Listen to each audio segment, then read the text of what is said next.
So this is our question in Python. Strings के ऊपर based है, फंक्शन में हमने स्ट्रिंग पास की है और आपको बताना है कि इससे क्या प्रिंट होगा. What will be printed with the help of this code. So हमेशा स्टेप बाय स्टेप चलेंगे. यहाँ से फंक्शन डिफाइन हो रहा है, कॉल यहाँ से हो रहा है. जब यहाँ से कॉल होगा तो लाइन में आपके पास क्या आ जाएगा? Vande space 0 Bharat space 9 train space 1. Right, this is what I am getting. अब मैं एक बार नजर मार लूंगी तो देखूंगी कि जो मेरा लूप है वो इंडेक्स पे नहीं चल रहा है, 0 1 2 3 नहीं चल रहा है, ये एक एक करके लेटर को उठा रहा है. ठीक है. अल्फा क्या है? खाली स्ट्रिंग. डिजी क्या है? खाली स्ट्रिंग. अब ये लूप शुरू हुआ for C H in line. इसका मतलब क्या है कि सी एच में सबसे पहले वी आ जाएगा, फिर सी एच में ए आएगा, फिर सी एच में एन आएगा, फिर डी, फिर ई, फिर स्पेस, फिर 0, फिर स्पेस एंड सो ऑन. ठीक है, एक एक करके लेटर आता रहेगा. तो सी एच में सबसे पहले आया वी. वी आया, उसने चेक किया if C H dot is alpha. Yes, true. Nesting है, इस इफ के अंदर एक और इफ है. तो पहले चेक हुआ क्या वो अल्फाबेट है? हाँ है. क्या वो लोअर है? नहीं. क्या वो अपर है? हाँ. तो alpha is equal to alpha plus C H dot lower. तो आपके पास एक स्ट्रिंग है अल्फा, एक स्ट्रिंग है डिजी जो कि खाली है. अब अल्फा में आपने इसको लोअर में कन्वर्ट करके कंकैटिनेट कर दिया. ठीक है जी, स्मॉल बी आ गया. आगे एलिफ वगैरह में नहीं जाएगा. फिर ऊपर आ गए, अब हम आ गए ए पे. अब सी एच आपका स्मॉल ए है. Is it alpha? Yes. Is it lower? Yes.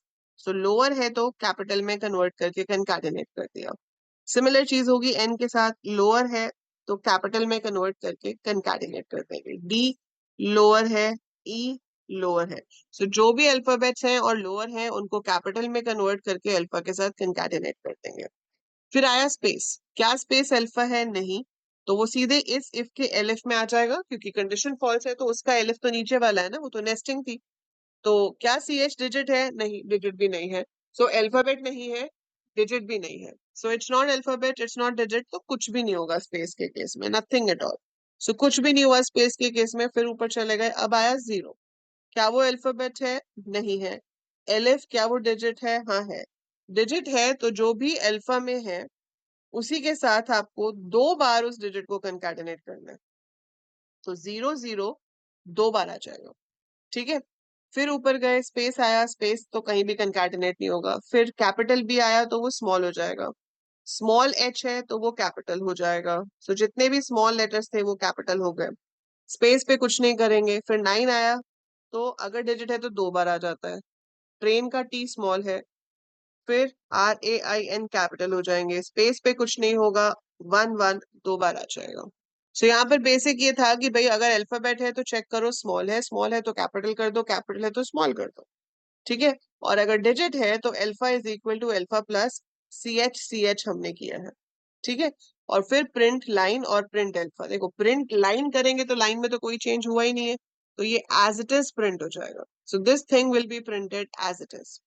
And alpha को प्रिंट करेंगे तो क्या प्रिंट होगा? V A capital N capital D capital E capital 0 0 small B H capital A capital R A T 9 9 फिर small T R A I N 1 1.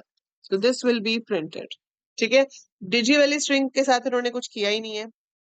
So digi string तो ली है but they have not done anything with it. अगर हम मान लेते कि शायद जो एलिफ वाली लाइन है लास्ट, यहाँ पर अगर डिजी होता और उसको प्रिंट भी करा होता यहाँ पर नीचे, तो उसमें 0 0 9 9 1 1 आ जाता. ठीक है. बट डिजी लिया ही नहीं है कहीं पे, तो उसका हम कुछ नहीं करेंगे. हमें सिर्फ लाइन प्रिंट करनी है which will be same as our original string. And alpha will be same, alpha will be this thing. तो आपका जो आउटपुट होगा इसमें आप 2 लाइंस लिखोगे, ये वाली और फिर ये वाली. So these 2 statements will be printed in the output. So line which will be as it is the same line, and then you will be printing the second string जो कि आपकी मॉडिफाई हुई है, मतलब जो न्यू बनी है alpha के अंदर, वो हम प्रिंट करा देंगे. नथिंग टू डू विद डिजी. है तो है, ठीक है, बट उसमें कुछ क्रिएट ही नहीं हुआ. So we are not suppose to do anything with this. So string वाले क्वेश्चंस इजी होते हैं, बस आपको ये देखना होता है कि कौन से कैरेक्टर्स के साथ क्या कर रहे हैं. अगर आपको लॉजिक समझ आ जाए कि किस लेटर के साथ क्या हो रहा है, फिर आप आगे की स्ट्रिंग तो नॉर्मली प्रोसेस कर सकते हो. So you can process it normally like this. Fine. So this is how we find the output of this code.